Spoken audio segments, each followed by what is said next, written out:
د افغانستان او پاکستان اړیکې له تېرو څو لسیزو راهیسې وخت ناوخت د بېلابېلو سیاسي او اقتصادي کړکېچونو له امله ترینګلې شوي دي. په دې وروستیو کې د اسلامي امارت ویاند ذبیح الله مجاهد ویلي چې د پاکستان پوځي رژیم پر افغانستان د هوایي بریدونو له لارې هڅه کوله چې بګرام ته د امریکا د بیا راتګ زمینه برابره کړي. دا څرګندونې داسې مهال ترسره شوې چې د دواړو هیوادونو ترمنځ اړیکې یو ځل بیا د تاوتریخوالي او بې باورۍ سیوري لاندې راغلي دي. اصلي پوښتنه دا ده چې افغانستان او پاکستان اړیکې به کله له تقابل څخه تعامل ته واوړي. پاکستان د څه په لټه کې دی؟ عزتمندو لیدونکو ستړي مشئ، وخت مو په خیر. څېړنې ته ښه راغلاست. د بحث لپاره خپرونه کې راسره میلمه دی د سیاسي چارو شنونکی حبیب الله جانبدار صاحب. زه یوسف خان لاله یم. جانبدار صاحب ستړی مشئ، وخت په خیر. خپرونه ته هم په خیر راغلی. جانبدار صاحب، د اسلامي امارت ویاند ښاغلي ذبیح الله مجاهد څرګندونې چې ویلي چې د پاکستان پوځي رژیم ځکه پر افغانستان بریدونه وکړل چې امریکا ته یوه لاره جوړه کړي تر څو د بګرام هوایي اډې ته راشي. دغه څرګندونې په ټوله کې تاسو څنګه ارزوئ؟ د لوی بخښونکي خدای په نامه لالی صاحب، تاسو ته او درنو لیدونکو ته سلامونه، درناوی. تاسو پوهیږئ چې د امریکې متحده ایالات په حقیقت کې د لوی برطانوي امپراتورۍ د وارثینو حیثیت لري. یعنی په دې معنی چې په نړۍ کې د انګلو ساکسون هغه رهبري، هغه تسلط چې ویل کېده به چې د بریتانیا په امپراتورۍ کې لمر نه ډوبېږي، نو دغه امپراتوري ماته سوه، ټوټې سوه، خو په نوي ډول باندې د نوي استعمار په شکل باندې ځایناستې امریکا وه او د سرمایې د صدور د طریق نه د هیوادونو د تاثیر لاندې راوستلې شروع کړه. ځکه چې د نړۍ عمومي اقتصادي انکشاف دا ډول و. یعنی هغه استعمار چې مخامخ به لښکرکشي یې کوله او مناطق به یې اشغالول او د هغه ځای منابع به یې لوټلې او خپله امتعه به یې هلته خرڅوله په هغو مارکیټونو کې. د دغه اقتصادي مالي انکشاف په نتیجه کې صدور د سرمایې د دې سبب څه چې دوی په هیوادونو باندې د غیر د دې نه چې خپل لښکر ورولېږي تسلط پرې ولري. نو دغه نوي حالت کې امریکا په داسې یو موقف کې قرار پیدا کړ چې هماغه د برطانیې د استعمار کلتور ته ادامه ورکړه. او پاکستان تاسو پوهیږئ چې د برطانویانو په ابتکار او په نوښت باندې په پردیو مځکو باندې ایجاد شوی او هلته یو قطعه وه د برطانیې چې پنجاب رژیمنټ یې ورته ویلي، هغې ته انکشاف ورکړ او د معمول خلاف چې نور هیوادونه ځان ته پوځونه جوړوي، دوی پوځ ته هیواد جوړ کړ. یعنی دا پنجاب رژیمنټ ته ضرورت و چې یوه ایریا، یوه ساحه سره وي او بیا له دغه نقطې نه دوی د خپل هژمونۍ د ساتنې لپاره استفاده وکړي. نو په دې ترتیب سره د امریکې متحده ایالات کوشش کوي چې د خپلو رقیبانو شاته تنبولو په خاطر له ریجنل ټینشن یا منطقوي منازعاتو نه ګټه پورته کړي. په دې لړ کې دوی له پاکستان نه له ایجاد نه چې همدغه لپاره ایجاد کړی و تر ننه پورې ډېره ښه ګټه پورته کړې. دا چې د پاکستاني ولس سرنوشت څه کېږي، د هغوی ژوند څنګه ده او خپلې ازادۍ لاسه ورکوي، دا باید خبره ده. دا اوس هم په ډېرو سیمو کې هلته د بردګۍ نمونې شته، مطبوعات دا باید راوڅېړي. مثلا کوم سیمو کې څه ډول؟ مثلا خپله د پنجاب هغه لوی زمینداران چې دي د حاقینو نه د غلامۍ په شکل استفاده کوي. پخوا یو څو وارې د ځینې کلیپونه یې نشر شوي هم وو. خو به هر صورت ولې په تاسو پوهېږئ چې په بلوچستان او پښتونخوا کې چې خپله پنجابیان دې ته د خپلو خلکو په سترګه نه ګوري او صحیح م وایي چې نه ورته ګوري، ځکه دا دوی خلک نه دي، دا افغانان دي او دا د افغانستان سیمه ده. نو په هغه ځای کې ډېر منرالونه دي او ډېر نادر عناصر دي او ګاز ده او د پټرولیم د نقطې نظر نور هغه قیمتي هغه دي د احجار. نو د پاکستان په دې وروستیو کې چې رالنډی کړو دا خبره، خپله لوی درسیز او صدر اعظم یې دا لاړل او تاسو که په یاد وي ټرمپ ویلي چې دا تاسو دواړه د نړۍ بهترین لیډران او رهبران یاستئ. یعنی دغه د بهترین چې پکې یو مبالغه ده د دې کلمې استعمالول، نو منظور څه شی ده او دا څه شی دوی انجام کړي دي چې ټرمپ یې دغسې په شانداره توګه ستایي او دوی ورته وړاندیز کړی. چې موږ دغه منرالونه هم راوړو تاسو موږ ته یو بل بندر د چین په کې چې د رقابت یعنی د چین سره د امریکا لري په دې خوشاله کی هغه بندر موږ ته ایجاد کړي ولی په حقیقت کې خبره دا ده چې هر څومره کنيزي اړیکې پاکستان له چین سره ولري یا د منطقې له هیوادو سره خو دا هیواد د خپل دیموګرافیک یعنی بشري کلچر له نقطه نظر او ترکیب له نقطه نظر چې مثلا د دوی ژبه د دوی اداري طریقه یعنی د طرز د کار په اداره کې د حکومت دا ټول هغه انګلیسي میراثونه دي هغه کلچر لري په اسلام آباد یا کراچۍ کې چې د دوه پاکستانیانو یا مثلا د میړو ښځې جنجال سي نو دوی د روغې لپاره لندن ته ځي دا هیڅ کله د چین متحد نشي کېدلی دا هیڅ کله د روسیې متحد نشي کېدلی په تیرو کې روسیې او چین دا غلطۍ کړې دي چې دې نه په یو ډول د ډولونو کوشش کړی ځان سره نږدې کا روسان ورته د فولادو فابریکه جوړه کړه یا چینایان ورته دغه د بي ار آی یا وان بیلټ وان روډ انیشیټیو یا د یو سړک او یو کمربند نوښت په دې پروژه باندې میلیارډونه ډالرو مسایل مطرح کړل ولی دا ټول په اوبو باندې لاهو کیږي ځکه چې پنجاب د انګریز برخه پنجاب د امریکای لاسپوڅي دا جنرالان کلتوري تربیه روزنه ټول په امریکایي سټایل او په انګلیسي سټایل صورت دی ولید نو بنان چې وای ترک عادت مرض است نو دوی ته د امریکا مشربي عادت ګرځیدلی او اوس دوی کدا خبره کوي چې د امریکای راګرځول د امریکا چې خپل ونه غواړي پاکستان نشي راګرځولای ځینې خلک د پاکستان ډیر مهم معرفي کوي چې ولا د موافق د سیاست کې او د نظامی ده نه پاکستان چې دغه اوسم امریکا او انګلیس د ظلم ملاتړ نه لاس وباسي د هندستان د وساپېړې زور نه لري د افغانانو د لښکر دی وی منډه تاب دی نه لري خو تاولي ده چې د غچ په عملیاتو کې محترم وزیر صاحب دفاع د افغانستان تنظیم کړی یا مدیریت کړی په ان واحد کې له چترال نه تر بارامچی د هلمند پورې په یو وخت باندې د عملیات تر سره سو او دوی وتښتې د ځینې د حبیب الله آغا د معارف وزیر هم دا خبره وکړه چې دا ټول وتښتې د پوستې وغیره خپل پرېښود او ځینو خو دا په مطبوعاتو کې راغلي یا به نه راغلي د دوی زخمیان د دوی مړي او د دوی اسیران یې راوستل غیر تصرف کړ نو په دې ترتیب سره پاکستان دغسې نه ده دا کاغذي ببر چې څوک یې دومره ډېر زورور موافق معرفي کړه دا موافق نه ده دا د یو چا د لاس آله ده او د همدغه لپاره جوړ شوی نو بنان د ما په فکر دا تبلیغاتي جګړه هم ده او امریکا غواړي چې دلته د پښې ځای پیدا کړي صحیح ده مګر دا نشي کولای ځکه چې د قوتونو آرایش تغییر کړی دا چین د شپېتمو کالو یا د 1960 د 1970 کالو چین نه ده دا چین هغه چین نه ده چې پخوا د روسیې سره په لانجه کې و اوس دا په خپل پښو درېدلی هیواد ده او په ټولو عرصو کې دا روباټیک برخه کې او ټکنالوژیک برخه کې ډېر پرمختګونه کړي دي نو بنان روسیا هم همدغسې په نظامي عرصه کې په دې وروستیو کې ډېر خطرناک یو دوه راکټونه چې هغه بحري او په بري سطح کې دا کارول کېږي هغه ازمایلي دي یعنې دا رایشتي قواو تغییر کړی امریکا نشي کولی چې په جنوب د اسیا کې د دغه هیوادو یا د سیمې د هیوادو د پیشرفت د مخنیوي لپاره څنګه چې د اشتیا ده هغسې اقدامات وکړي نو بنان په پاکستان چې د لاسپوڅی ده هغه خو په هیڅ وجه دا توانمندي نه لري نو زه په دې باور یم چې وضعیت د افغانانو په ګټه تغییر مومي افغانستان به انشاءالله بشپړ کیږي افغانستان به سمندر ته لاره پیدا کړي بلوچانو دا ویلي چې تر وروستي بلوچه به دی جنګیږي نو ځینې خلک وایي چې موږ ټکنالوژي نه لرو څنګه به مقابله وکړو دغه بلوچانو هغه چې دي د جنګیالانې او مبارزانې او ازادي خوانې کومه ټکنالوژي لري کوم اټوم لري مګر نه تسلیمیږي په دغه غزه کې دغه حماس کوم به اټوم درلود کوم راکټي قدرت درلود مګر نه تسلیمیده مګر وینو چې د عدالت د تامین لپاره وینه په فولاد باندې برای مومي موږ حق په جانب یو موږ مظلوم یو استعمار له موږ نه د موږ وجود بیل کړی دی او دا وجود باید تکمیل شي بله جناب دار صاحب که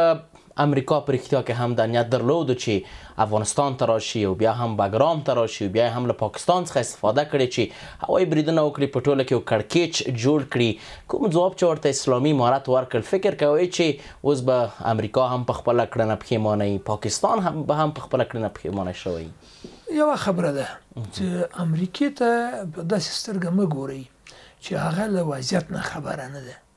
استخباراتي لحاظ هغوی هم هیومن سورسز یا انساني منابع لري زیات داسې افراد او اشخاص ته چې د هغو په خدمت کې دي او په ټکنالوژیک لحاظ هم اوس هغه پخوانی وخت نه ده چې انګریزانو به د آسونو د پیژندونکو یا د آسونو د تاجرانو په جامه کې خپل استخباراتي کارمندان را لېږل چې بخارا ته لاړ شي او بیا دلته معبرونه تثبیت کړه چې لارې کومې دي معبرونه کوم دي د خلکو کلتور څنګه ده نه اوس د سپوږمکۍ له لارې نه دا زه ته چې غږیږو په سړک قدم وهو دا دوی هم ویني هم اورېدی شي نو بنان د وضعیت په پوهېدو باندې دوی پوهېږي استخبارات دا اطلاعات دا لري امریکا هم په دې پوه ده چې دغه منطقوي منازعات د پخوا په شان دوی اوس نشي کارولی نو د ده بیرته راګرځېده چې د یو هغه درته لنډه تاریخي خبره درته وکړم لومړی وار چې انګریزان افغانستان ته راته دوی لاړه خان د قلات ته چې دغه د بلوچستان په سیمه کې هغه د منګه سیمه او د احمدشاه بابا سره په دې ټولو عملیاتو کې د منګه د اردو برخه وه دا د قلات جنګیالي دوی چې راغله کله د انګریزان ورته ویل چې موږ غواړو دننه افغانستان ته لاړ شو وایي دا خان د قلات داسې هغه پالیسي کې وایي یکه یې وخوړی نه دغسې یو عجیب غوندې حالت یې ونیو تکیه وکړه چې تاسې افغانستان ته ځئ په ډېر تعجب وایي چې ولې ګریټ بریټن لویه برېټانیا نشي کولی چې افغانستان ته لاړ شي نه وایي زه دا نه وایم چې تاسې نه شئ کولی چې لاړ شئ تاسې خو به لاړ شئ خو بېرته به څنګه راځئ او د همغه خبر صحیح وه چې کله په لاتبند کې د اول جنګ د افغان انګلیس کې 14,000 نفر د دوی هلته تار و مار سو او قل او قمه سو او یو برایډن په یو نیم ژوند حالت کې لاړه خپل مرکز ته ځان ورسوه په ننګرهار کې په هغه وخت درست نو دا خبره دا ده چې موږ دا نه وایو چې امریکا به را به نشي یا رانغله خو راغله ده او استعمار دا هم درته وایم چې هېڅ وخت درس نه اخلي د خپل غلطیو یا د خپل ظلم نه ډېره زیاته مننه چې دوی تکراروي دا خپل ایجاب وکړي ګټي او کار کوي مګر دی که راشي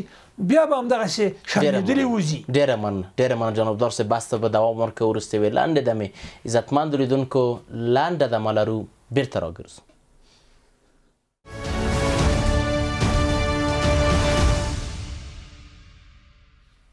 د خبرونې دوام ته راغلاست جانبدار صاحب د افغانستان پاکستان ترمنځ اوربند وغځېدلو یو غټ تحلیل اند او تفکر او باور پر دې دی چې د پاکستان چې کوم ډاکټورین دي سیاسي یا هم نظامی یا هم د دوی کومه پالیسي یا فکر دی په دې کې د افغانستان په اړه باندې یو لوی تغییر راغلی دی تاسو هم په همدې باور استئ زه خو د شک په سترګه ګورم د پاکستان دریځونو ته ځکه هغه متل ده چې آزمایلی بیا ما آزمایي د پاکستان له ایجاد نه تر ننه پورې دوی په دې سیمه کې منافقت کړی تاسې وګورئ چې انګریزانو څنګه چې غوښتل چې د روسیې د پرمختګونو مخنیوی وکړي اوس د چین د پرمختګ مخنیوي لپاره دوی تلاشونه لري په ټولو عرصو کې خصوصا په اقتصادي برخه کې هم نو پاکستان خو د دوی د سیاستو اجرا کوونکی ده دوی همیشه چې څه وایي خلاف دغه عمل کوي مثلا تاسو وګورئ د کرزي صاحب په وخت کې د ورغی کوم یا 20 کې شل واره نو دوی یو لیست ورته چې په افغانستان کې د افغانستان خارجي سیاست د منګ سره په مشوره مختبوت شي د لارې د دوی په مخه یو طرفه او بلا یوازې توګه پرانیستي وي چې اسیا میانه ته لاړ شي خو افغانستان حق نه لري چې واګې له بندر نه استفاده وکړي د افغانستان نظامیان د 10% که 15% د پاکستان اردو له طریقه باید وروزل شي یعنی هغه شست شوی مازی او د ډیورند کرښې په اړه باندې باید مطلقاً رضایت څرګند شي او د تقرر تبادل په باره یعنی یو داسې مستعمره چې هغه دوی چې 15 صوبه ګڼله داسې یو اشتیا موجوده وه ولې دوی په دې نه پوهېږي ګوره یا پوهېږي خو عمدن ورته وظیفه داسې ورکول کېږي ځکه چې موږ چې تاریخ لوستی خو دوی به هم لوستلی چې دغه افغانان خو له آمو تر اباسي نه دا د مدنیت یوه برخه وه د اوستا له وخته مخکې له اسلامه خو اوس خبره نه ده کنه او بیا له هغه نه راوروسته دغه سیمې امپراتورۍ درلودې که غزنویان وو کلودیان وو که بیا مثلا ابدالیان وو دا افغانستان ته په دغسې سترګه دوی کتنه ورته دا د دوی ستراتیژیکه غلطي ده چې دلته د ستراتیژیک عمق فکرونه یې کول اوس موږ ته دا ستراتیژیک عمق ده موږ لاسبري لرو پخوا به د موږ زمامداران په نیمه پیړۍ کې په تېره نیمه پیړۍ کې د پاکستان دروازې ته ولاړ وو چې دا د سولې دپاره راځه له موږ سره خبرې وکړه اوس دوی د موږ دروازې راټاکي دغه لامل څه شو چې پاکستان زموږ ستراتیژیک عمق شو ستاسو خبرې ته په کتو دا لامل اصلا دا ده چې بین‌المللي وضعیت کې بدلون راغی یو سیاسي او اجتماعي شعور لوړ سه د منطقې د خلکو دوه دریم دا ده چې د هویت مسله ده ځکه تاسو پوهیږئ چې د انسان تفاوت له نورو حیواناتو سره په همدې کې ده چې انسان خپل هویت او خپل عزت نفس دا پیژني ورته مهم ده حتی له ژونده کله ورته مهم ده ولې نور حیوانات چې دي هغه دا شعور نه لري او هغه هم دا خوراک کوي پوښاک کوي هغه تولد نسل لري حرکت کوي مګر انسان ته ولقد کرمنا بني آدم خدای پاک دا عزت نفس ورکړی اوس دغه پښتون چې په دغه کې د تاسو د هغه منظور پښتون د جرګې په جریان کې هستي چې په زرهاو خلکو هلته ګډون وکړي او معنا دا ده چې دغه افغانان که لر و بر دي دا د جنګ د جګړې او د جرګې ظرفیت لري د هغه جرګه ډېر یو لوی موافقت و د ټولو افغانانو لپاره او ورته ویلې پاکستان ته چې د افغانستان چارو کې مداخله مه کوه اردو دې له دې پښتونخوا نه وباسه هغه غوښتنې که هغوی منلې وی نن به کړکېچ ډېر کم و دویمه خبره دا ده ټي ټي پي ده ټي ټي پي کې ډېر جهد علما دي طلبای کرام دي پکې هغه داسې نه ده چې دوی ورته تروریست وایي هغه وایي وروره زه مسلمان یم دغلته زه شریعت غواړم دی ورته وایي چې نه ته د انګریز د قانون مطابق ژوند وکړه دا خو تضاد ده هغه بلوچان دي بلوچ وایي چې زه انسان یم ما ته د انسان په سترګه وګوره دغه سیمه ده دغه مې کلی ده دغه مې منابع دي دا د ما حق ده دی وایي چې نه ته باید ما غلام وسیله که دوی چې پنجابیانو د انګریزانو غلامي کوله انګریزان به په کجاوو کې په اوږه بوړی دا تاسو وګورئ غیسته اسناد او بیا به د هغو دا بوټونه به ورته پالشول دا د دوی د کلتور برخه وه اوس دغه خپله دغه غلام توقع لري چې نور داسې دوی غلامي وکړي په داسې حال کې چې په بلوچستان او پښتونخوا کې شعور لوړ ده او دغه د دوی د غلامۍ میتودونو سره مقابله کوي هلته جګړه هم روانه ده جرګې هم روانې دي یعنی سیول سوسایټي هم مخالفت کوي پاکستان په یو ډېر ژور بحران کې ده موږ افغانانو ته اوس یو ښه فرصت په لاس راغلی ځکه چې موږ الحمدلله امیر المؤمنین لرو یو ډیر بلورین حکومت لرو د افغانستان په تاریخ کې دغسې څاپېړه په پنجاب ته چا نه ورکړې چې د ګران وزیر دفاع ځوان وزیر دفاع محترم مجاهد صاحب ملا یعقوب مجاهد صاحب په مدیریت باندې په یو وار باندې د غچ انتقامي عملیات ترسره شوه دا لومړی ځل ده دا د دې معنا لري چې دغه حکومت یو پارچه ده کله کله ځینې دا شعارونه ځینې نامانوسه اصطلاحات چې همه شموله حکومت د بشر په تاریخ کې همه شموله حکومت نه و او نه سي راتلی ځکه خامخا به یوه برخه هغه یې منتقده وي هغه چې منتقده ده هغه له دغه شمولیت نه بیرونه ده حکومت خو دغه اجرایي قوه باندې ډېره هغه لري دا تمرکز لري دا تعریف دی حکومت نو دا باید بلورینی دا باید یو لاس کې تر څو پورې همغږي تامین شي او ټول د مدیریت هغه اصل دا ده چې د یو میکانیزم په عناصرو کې همغږي رامنځته شي نو اوس زموږ حکومت همغږي لري مرکزیت لري او په ټول قلمرو کې سوله او امن ده نو بنا دغه د غچ عملیات په دې ترتیب باندې موافقانه و او د پاکستان هغه ځینې لافې چې دي او هغه ښکاره وایي مګر که پټوي نه وزیر دفاع ویلي چې افغانان د موږ دښمنان دي افغانستان د موږ دښمن ده نو بنا موږ باید له هغو دا توقع ونه لرو چې دی د رښتیانۍ هم ګر که د وروستیو کې ډېر دا تاکید کوي چې د ډیپلوماسۍ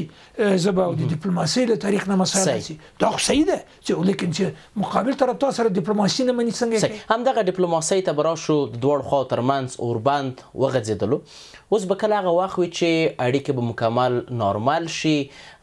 کومې لارې چې دي د تګ راتګ پر مخ باندې به هم خلاص شي په ډېر عادي توګه باندې ستاسو لنده د ما عرض دا ده چې تاسې تر څو چې متقابل عمل ونه کوئ او توازن د قدرت په مختلفو وسایلو باندې په دې سیمه کې ایجاد نه کوي تر هغه وخت پورې دا مسایل نه حل کیږي دا د خواهش یا د تضرر لارې نه پنجاب په خپل ځای نه کینی نو کله چې دای په دې پوس چې منګه سره افغانان متقابل رویه کوي لکه څنګه چې نړیوالو حقوقو کې دا مشروعیت لري چې هیوادونه باید بالمثل مناسبات ولري او د ګټو پر بنسټ او د ګټو او د معنویت موږ بیا یو تفاوت لرو نور نړۍ سره چې موږ لپاره معنویت لومړیتوب لري تر مادي ګټو ځینې هیوادونه چې هغه ماټریالیستیک برخورد کوي یا مادي پرسته دي معنویت ته ثانویت ورکوي د افغانانو برتري په دې کې ده ته په جګړه کې چې بر لاس هم لري علت دا ده چې د تا قوتونه آگاهانه جګړه کوي د عقیدې په زور جګړه کوي د هغوی اساکر چې دي هغه د پیسو په بدل کې چې پوسته چې خطر جدي ده بیا هغه وظیفه هم پرېږدي تښتي ځکه چې وایي بیا من معاش ته مې وایي دا ژوند ښه ده پاکستاني پوځیان دوی خو بیا ډېرې غټې خبرې کوي چې موږ د نړۍ اووم پوځ یو زموږ ایرفورس هوایي قواوې په دې شکل باندې دي یا موږ وایي چې موږ د هند جیټ راورتېږلی بیا وایي چې د اسلام مدافعین موږ یو خو دا ټولې خبرې تر یو حده صحیح مګر دی دونه هغه د سپیره ده په معنویت کې چې په خپلو راکېټو هم د ما نوم ایښی د منګه نوم ایښي د ابدالي د غوري د دا شی کنه ځکه چې ته ولې د شخصیت نه لري کنه که شخصیتونه درلوده خپل نوم یې پیښی نو بنا دا ډېر فقیر هېواد ده د معنویت له لحاظه او دی پردی قانون په دې خلکو تحمیلوي هغه ولس چې د هغه مسلمان ولس ده هغه ولس چې د پښتون و بلوچ ولس ده هغه خپل هویت لري خپل تاریخ لري خپل ګټې لري تاسو د فرمودي مطابق نو په آینده کې لري نه ده چې افغانستان د خپل فزیکی یا جغرافیایي لحاظه وجود بشپړ شي کله چې بشپړ شي افغانستان بیا ته بهر ته لاره لري او بیا د تا د نفوسو ترکیب هم داسې راځي چې دلته د قوت اضافه کیږي افغانستان به پیاوړی کیږي او د تجارت لپاره هم ګوري انګلیسانو یو غټه ډیره اشتباه وکړه ما په لندن کې په یو کنفرانس کې دا خبره ویلې مو تاسو د انګریزانو د هوښیارۍ صفتونه کوي ولیکن دوی یو بیا اقلیم کړی ده وایي چې هغه څه شی ما هغه د ډیوران کرښه که دوی افغانستان نه وای کمزوری کړی روسیه منځنۍ اسیا نه سو نیولی نو دوی خپل لاس دلته داسې یو قوت ضعیف کړ چې د دغه سیمې هغه انډول پې ساتل کېده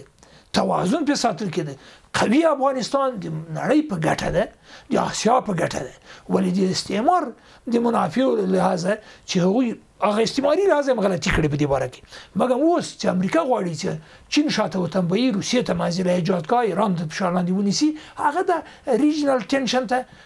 لمن وهي یا منطقوي منازعات چې نور هم راپورته کوي اوس په دغه منځ کې افغانانو ته دا فرصت مساعد شوی چې دوی په مذاکراتو کې برلاس لري تا د ډیپلوماسي خبره وکوله دوی به تاسو دروازه درته کوي دای به تاسو وړاندیزونه کوي نور دای هغه خواهشات نشي لرلی چې یو طرفه امتیازات ترلاسه کړه او افغانان محدودي او د دوی د سایتیرو ته غوږ ونیسي افغان هیڅ کله غوږ هم نه دی نیولی ځکه افغان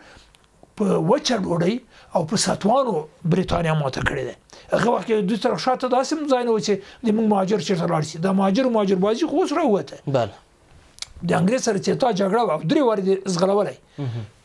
چا تا ته کومک درکاوه په همغه مات ګوډ توپک درست په همغه توره او په همغه ساتوانو دا دې ځغلولی اوس هم دا خبرې دې څوک نه کوي چې پاکستان سره ټکنالوژي ده نه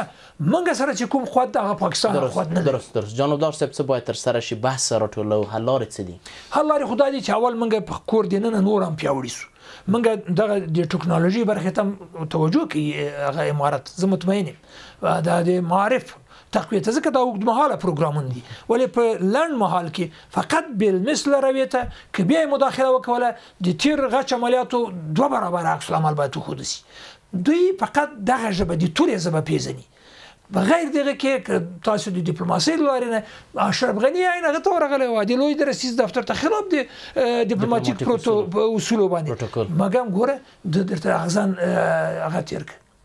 اغزان تاریخ درته تیر کې په دې دوران په پریزي کرخه